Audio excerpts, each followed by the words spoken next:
സിദ്ധവിധി പ്രകാരമോ രസവൈദ്യമോ ഉപയോഗിച്ച് പ്രതിഷ്ഠ നടത്തിയ ഏതൊരു ശിവക്ഷേത്രത്തിൽ പോയാലും നിങ്ങളിൽ ഡോമിനൻ്റായി നിൽക്കുന്ന ഏതെങ്കിലും ഒരു ചക്രം താൽക്കാലികമായി ശുദ്ധീകരിക്കപ്പെടാറുണ്ട്. ഇതൊരു വാസ്തവമായ കാര്യമാണ്.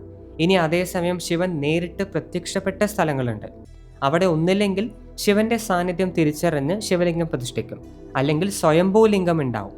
പുറത്തുനിന്നൊരു ഇടപെടലില്ലാതെ സ്വയം രൂപീകരിക്കപ്പെട്ട ശിവലിംഗങ്ങൾ ഉണ്ടാവും.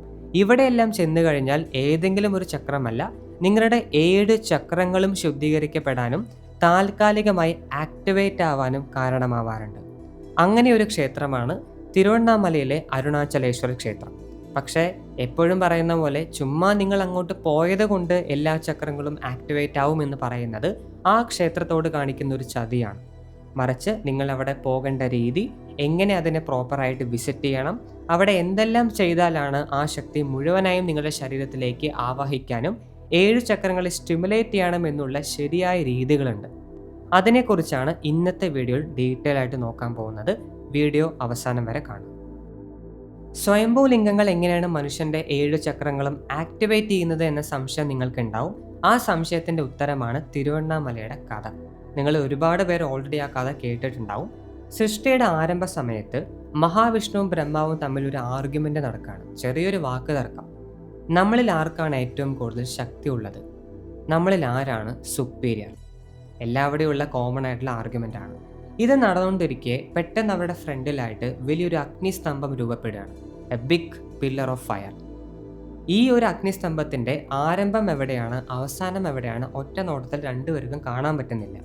അവരിങ്ങനെ വണ്ടറടിച്ചത് എന്താ സംഭവം എന്ന് പറഞ്ഞ് നോക്കിയിരിക്കുമ്പോൾ അതിൽ നിന്ന് ഒരു സൗണ്ട്, ഒരു വോയിസ് വരികയാണ്. അതിങ്ങനെ പറയുന്നു: നിങ്ങളിൽ ആരാണ് ആദ്യമായിട്ട് ഇതിൻ്റെ തുടക്കവും അവസാനവും കണ്ടുപിടിക്കുന്നത്, അവരാണ് സുപ്പീരിയർ.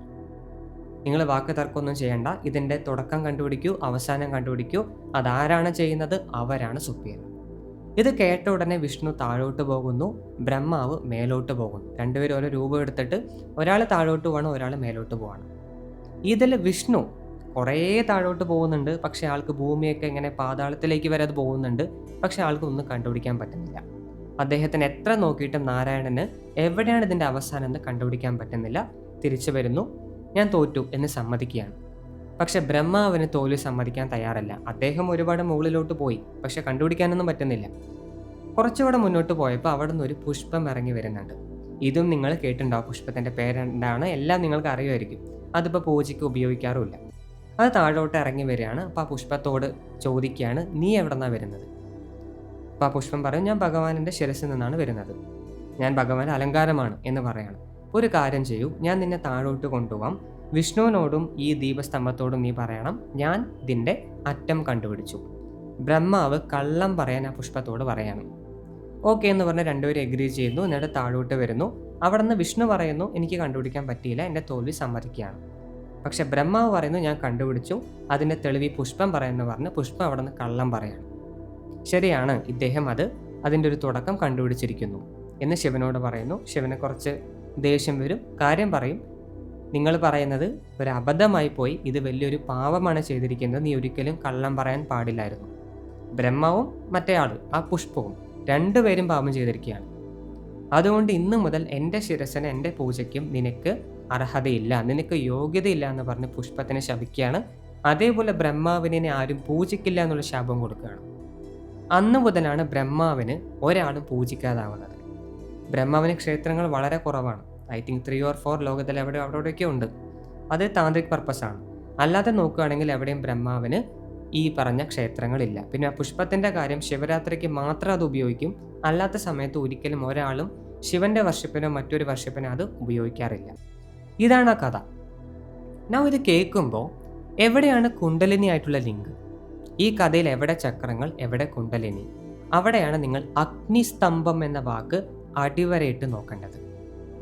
അഗ്നി എന്ന് പറഞ്ഞാൽ തന്നെ അത് സൂചിപ്പിക്കുന്നത് 7 ചക്രങ്ങളിലെ 3ാമത്തെ ചക്രത്തെയാണ്, മണിപ്പൂരക ചക്രം. 5 എലമെന്റ് ഉണ്ട്, പഞ്ചഭൂതങ്ങളുണ്ട്. ഓരോ ഭൂതങ്ങളും ഓരോ ചക്രങ്ങളെ റെപ്രസെന്റ് ചെയ്യുന്നു. അതിൽ ഫയർ എലമെന്റ്, അഗ്നി എന്ന് പറയുന്നത് മണിപ്പൂരക ചക്രത്തെ റെപ്രസെന്റ് ചെയ്യുന്നതാണ്. എന്തുകൊണ്ടാണ് ഇത് ഇത്ര ഇമ്പോർട്ടൻ്റ് ആവുന്നത്? നിങ്ങൾ പണ്ടത്തെ പുരാണ സീരിയലിൽ കേട്ടിട്ടുണ്ടാവും, യോഗാഗ്നി, തപാഗ്നി, അന്തരാഗ്നി എന്നുള്ള ചില ടേംസ് കേട്ടിട്ടുണ്ടാവും. ഇത് യോഗയിൽ മിക്ക സമയത്തും യോഗികളും തപസ്വികളും സന്യാസികളൊക്കെ ഉപയോഗിക്കുന്ന ഒരു ടേമാണ്. ഇവിടെ ഉദ്ദേശിക്കുന്നത് ഇൻറ്റേർണൽ ഫയർ. തപസ് കാരണവും സാധന കാരണവും ധ്യാനം കാരണവും നിങ്ങളിൽ രൂപീകരിക്കപ്പെടുന്ന ഒരു തരം അഗ്നി, മണിപ്പൂരക ചക്രത്തിൽ ഫോം ആവുന്ന ഒരു ഇൻറ്റൻസ് ആയിട്ടുള്ള ഊർജം, അതാണ് ഇവിടെ തപാഗ്നി കൊണ്ട്, യോഗാഗ്നി കൊണ്ട് ഉദ്ദേശിക്കുന്നത്. മനസ്സിലാവുന്ന പോലെ പറയുകയാണെങ്കിൽ നിങ്ങൾക്ക് ദഹനം നടക്കുന്നുണ്ട് അല്ലേ, ഭക്ഷണം കഴിച്ചാൽ ഡൈജസ്റ്റ് ആവുന്നുണ്ട്. യോഗയിൽ ഇതിന് കാരണമാകുന്നത് ജഠരാഗ്നിയാണ്. ഇങ്ങനെ അതിനെ വിളിക്കുക, അഗ്നി തന്നെയാണ് ഡൈജസ്റ്റ് ചെയ്യുന്നത്. അതിന് കൊടുത്ത പേരാണ് ജഠരാഗ്നി. എന്നാണ് ഈ ജഠരാഗ്നി തപാഗ്നിയായിട്ട് മാറുന്നത്, യോഗാഗ്നിയായിട്ട് മാറുന്നത്? അന്നാണ് അവർക്ക് കുണ്ടലിനി ആക്ടിവേഷൻ സംഭവിക്കുക. ഇതിനെ റെപ്രസെൻ്റ് ചെയ്യുന്നത്, ഇതിനെ കാരണമാകുന്നത് മണിപ്പൂരക ചക്രമാണ്. സോ ഓട്ടോമാറ്റിക്കലി ഇത് നിങ്ങൾക്ക് വീക്കാണെങ്കിൽ പിന്നെ ഏത് വഴിക്കാണ് 7 ചക്രങ്ങളും ആക്ടിവേറ്റ് ആവുക? ഒരു സാധ്യതയുമില്ല. തേർഡായി വിശുദ്ധി എന്നൊക്കെ പറഞ്ഞോളൂ, പക്ഷെ മണിപ്പൂരക ചക്രം അതിൻ്റെ ടോട്ടൽ എക്സ്ട്രീമിറ്റിയിൽ അവിടെ വർക്ക് ചെയ്യാതിരുന്നാൽ, സൂപ്പറായിട്ട് അഗ്നിയിൽ ഇങ്ങനെ നിറഞ്ഞ് കവിഞ്ഞ് ഗ്ലോ ചെയ്യാതിരുന്നു കഴിഞ്ഞാൽ കുണ്ടലിനി ആക്ടിവേഷൻ ഇമ്പോസിബിൾ ആണ്. Now automatically this connects to Tiruvannamalai. തിരുവണ്ണാമലയ്ക്ക് മറ്റൊരു പേര് കൂടിയുണ്ട്, പഞ്ചഭൂത സ്ഥലങ്ങളിൽ ഒന്നാണ്. ഈ 5 എലമെൻസിനെ റെപ്രസെൻ്റ് ചെയ്യുന്ന പല ശിവലിംഗങ്ങളുണ്ട്. അതിൽ അഗ്നിയെ റെപ്രസെൻ്റ് ചെയ്യുന്ന ശിവലിംഗം ഉള്ളത് തിരുവണ്ണാമലയിലാണ്. ഓട്ടോമാറ്റിക്കലി നിങ്ങളവിടെ വിസിറ്റ് ചെയ്താൽ എന്താ സംഭവിക്കുന്നത്? നിങ്ങളുടെ അന്തരാഗ്നി, നിങ്ങളിലെ മണിപ്പൂരക ചക്രം ആക്ടിവേറ്റ് ആവുകയാണ്. മണിപ്പൂരക ചക്രം ആക്ടിവേഷൻ സംഭവിച്ചു കഴിഞ്ഞാൽ ഓട്ടോമാറ്റിക്കലി ആ അഗ്നി നിങ്ങളുടെ 7 ചക്രങ്ങളിലും നന്നായിട്ട് സ്പ്രെഡ് ചെയ്യാൻ ആരംഭിക്കും, എല്ലാവിടേക്കും പടരാൻ ആരംഭിക്കും. നിങ്ങളൊരു സാധാരണ വ്യക്തിയാണെങ്കിലും ശരിയായിട്ടാണ് നിങ്ങൾ അവിടെ പോയിട്ട് ചില കാര്യങ്ങൾ ചെയ്യുന്നതെന്നുണ്ടെങ്കിൽ ആ തിരുവണ്ണാമലയുടെ, ആ മലയുടെ ഊർജവും അതുപോലെ തന്നെ അവിടെ സ്വയംഭൂവായിട്ട് സ്ഥാപിച്ച ശിവലിംഗത്തിൻ്റെ ഊർജവും നിങ്ങളുടെ മണിപ്പൂരക ചക്രത്തിനെ നന്നായിട്ട് സ്റ്റിമുലേറ്റ് ചെയ്യും, ഒരുപാട് അഗ്നി ഡെവലപ്പ് ചെയ്യും. അവിടെ പോയവരൊന്ന് ആലോചിച്ച് നോക്കുക. നിങ്ങളവിടെ പോയാൽ നിങ്ങൾക്ക്, ഞാൻ ക്ലൈമറ്റിൻ്റെ ചൂടല്ല ഉദ്ദേശിക്കുന്നത്, അതിനുള്ളിൽ പോയി കുറച്ച് നേരം കഴിഞ്ഞാൽ നിങ്ങളുടെ ബോഡി ഹീറ്റാവും. ഇത് ഉറപ്പാണ്. കുറച്ച് സെൻസിറ്റീവ് ആണെങ്കിൽ നിങ്ങൾക്ക് എന്തായാലും നോട്ടീസ് ചെയ്യാൻ പറ്റും, നിങ്ങളുടെ ബോഡി ഹീറ്റാവും. ഇതിൻ്റെ സെൻറ്റർ ഒന്ന് ഒബ്സർവ് ചെയ്ത് കഴിഞ്ഞാൽ നിങ്ങളുടെ നാഭി ഭാഗത്താണ് ഇതിൻ്റെ ഒരു കറക്റ്റ് ഒറിജിൻ നമുക്ക് സ്പോട്ട് ചെയ്യാൻ നോക്കിക്കഴിഞ്ഞാൽ അവിടെയാണ് ഫീൽ ആവുക. Because manipuraka is been stimulated, the supreme fire element, അതാണ് Tiruvannamalai. Now this kind of manipuraka activation or kundalini activation സാധ്യമാവണമെങ്കിൽ വീഡിയോയുടെ തുടക്കത്തിൽ പറഞ്ഞ പോലെ ശരിയായ രീതിയിൽ തിരുവണ്ണാമലയെ അപ്രോച്ച് ചെയ്യണം. ഇപ്പോൾ കഴിഞ്ഞ വീഡിയോയിൽ പഴനിയെക്കുറിച്ച് പറഞ്ഞു, ചുമ്മാ പോയതുകൊണ്ട് കാര്യമില്ല, ചില പ്രോസസ്സ് നിങ്ങൾ ഫോളോ ചെയ്തിരിക്കണം. അതുപോലെ ഇവിടെ ഒരു 3 സ്റ്റെപ്പ് പ്രോസസ്സ് ഉണ്ട്. അതിൽ ആദ്യത്തെയാണ് ഗിരിവലം, ഗിരി പ്രദക്ഷിണം എന്ന് മറ്റൊരു പേര് കൂടെയുണ്ട്. അവിടെ പോയവർക്കറിയാം. നമ്മളവിടെ പോയ ഉടനെ ആദ്യം നിങ്ങളവിടെ അരുണാചലം എന്ന് പറഞ്ഞ മല ചുറ്റി വരണം. ഓരോരുത്തർ ഓരോ വേർഷനാണ് പറയുന്നത്, ഞാൻ വർക്കാവുന്ന വേർഷൻ പറഞ്ഞുതരാം. അവിടെ പോവുക, ഗിരിവലം ചെയ്യുക, അരുണാചലം എന്ന് പറഞ്ഞ മലയെ ചുറ്റി വരിക, വലം വെക്കുക. 14 കിലോമീറ്ററാണ് ബെയർ ഫുട്ടായിട്ട് നിങ്ങൾ വലം വെക്കുക. നാം അഗസ്ത്യർ ഉൾപ്പെടെ പറയുന്നുണ്ട്, നിങ്ങൾ ഇങ്ങനെ ചെയ്തു കഴിഞ്ഞാൽ കർമ്മശുദ്ധി നടക്കും, കാർമിക് റിലീസ് സംഭവിക്കും. യോഗ ടേംസിൽ പറയുകയാണെങ്കിൽ കാർമിക് പേർജിങ്, നിങ്ങളിലുള്ള കാർമിക് ബാക്കേജുകൾ നശിച്ചു പോകും.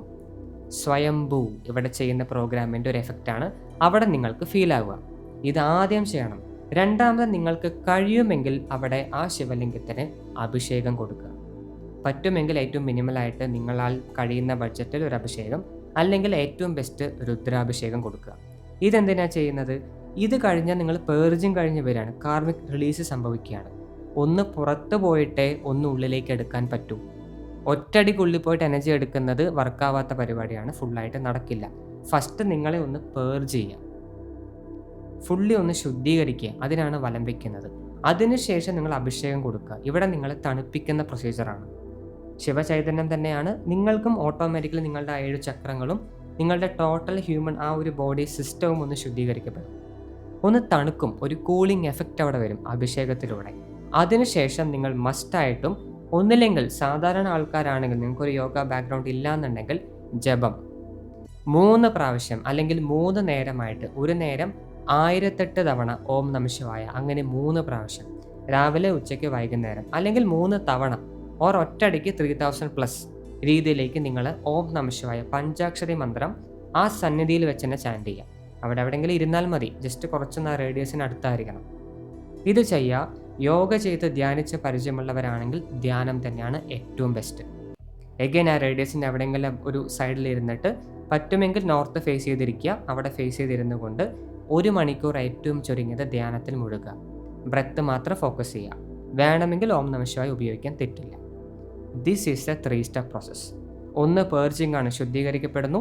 2ാമത് അഭിഷേകത്തിലൂടെ നിങ്ങളെ തണുപ്പിക്കുന്നു. 3ാമതാണ് ആ ശിവലിംഗത്തിൻ്റെ ഊർജ്ജം നിങ്ങൾ ഉള്ളിലേക്ക് എടുക്കുന്നത്.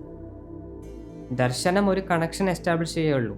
അത് പൂർണ്ണമായും നിങ്ങൾക്ക് ലഭിക്കണമെങ്കിൽ നിങ്ങൾ അവിടെ ഇത്രയും നേരം സ്പെൻഡ് ചെയ്തേ പറ്റൂ. ഒന്നില്ലെങ്കിൽ പഞ്ചാക്ഷരി മന്ത്രം ജപിച്ചുകൊണ്ട് അവിടെ ഇരിക്കുക, അല്ലെങ്കിൽ ധ്യാനിക്കുക. These are the vase.